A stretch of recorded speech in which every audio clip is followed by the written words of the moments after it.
Good morning and happy Monday. Whether you're sitting with your first coffee of the day, commuting to work, or taking a quiet pause before children fill your space, I'm grateful you are here. You've chosen to begin your week with intention, and that already tells me something about you. Welcome to the Early Learning Lounge, your Monday morning reframe. I'm your host, Tammy Nucci, and today we're taking last week's conversation just one step deeper. If you joined us for episode 6, you'll remember we explored the image of the child. This profound idea that how we see children shapes how we teach, guide, and respond to them. Once we begin seeing children as capable, competent, creative human beings, not someday, but right now, everything changes. But seeing isn't the end of the story, it's the beginning. Because a belief that doesn't change our behavior is just a slogan on a wall. Which brings us to today's question. If we believe children are capable, how do we show it?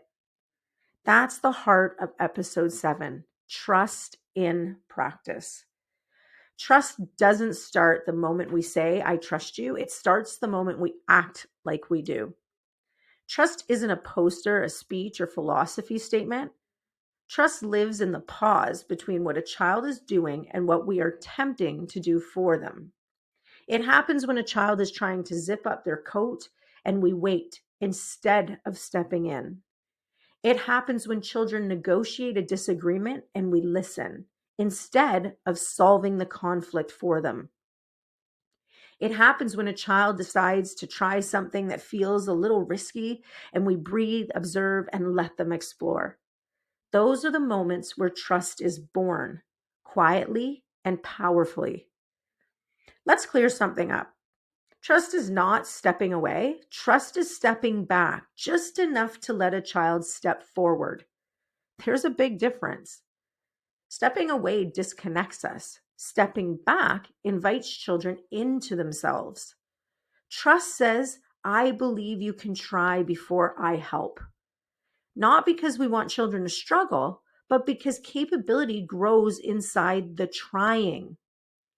Here's the part we don't talk about enough. Trust is uncomfortable for adults. It slows us down. It challenges our needs for efficiency. It asks us to tolerate imperfection. Most of the time we step in, not because children can't do something, but because we can't stand watching the struggle. We confuse speed with success. And when we rush in, we don't save time, we interrupt learning. Trust requires us to look inward and ask, is this about the child's needs or my discomfort? That question changes everything. Imagine this. A child is wrestling with a mitten that's inside out. Their face is red and scrunched, their fingers are fumbling, and every part of you wants to jump in and fix it. Now imagine pausing, not forever, just a breath longer than feels comfortable, and saying, I'm right here if you need help. In that moment, something shifts. The child tries again. They turn it, adjust it, wiggle it, and then suddenly the mitten is on. That is not a mitten moment. That is a belonging moment, a confidence moment, a my body can do hard things moment. The message isn't spoken, but it's delivered. You're someone who can. That moment is identity work. Trust has a tone. It's calm, curious, respectful. It doesn't rush and it doesn't rescue. Trust sounds like, take your time. I see you working. Try your idea first. I'm listening. And none of these phrases give answers. They give ownership. Children learn who they are by how we speak to them.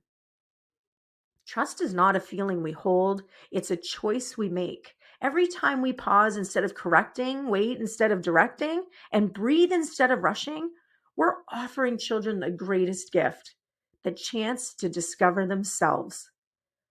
So as you move through this week, try this. Pause for 3 more seconds than feels natural. Just 3. Notice what happens when you create space. Capability doesn't grow because we tell children they are capable. Capability grows because we behave like they are. Now that we've explored trust in action, we're heading outdoors into the space where trust is visible, challenged, and necessary. Episode 8, The Great Outdoors, Fear, Freedom, and the Future of Play. We'll explore why outdoor time is shrinking, how fear has crept into childhood, and what children lose when the world becomes too safe. You won't want to miss it. As you step into your week, remember, you don't need to fix everything. You don't need all the answers. You just need to show up with heart, take your time, trust the child, trust yourself. The hustle is real, the grind is constant, and the heart is what makes it all matter. Having an amazing week ahead, one filled with small moments, big discoveries, and a cup that gets refilled along the way. We'll see you next Monday. 1, 2,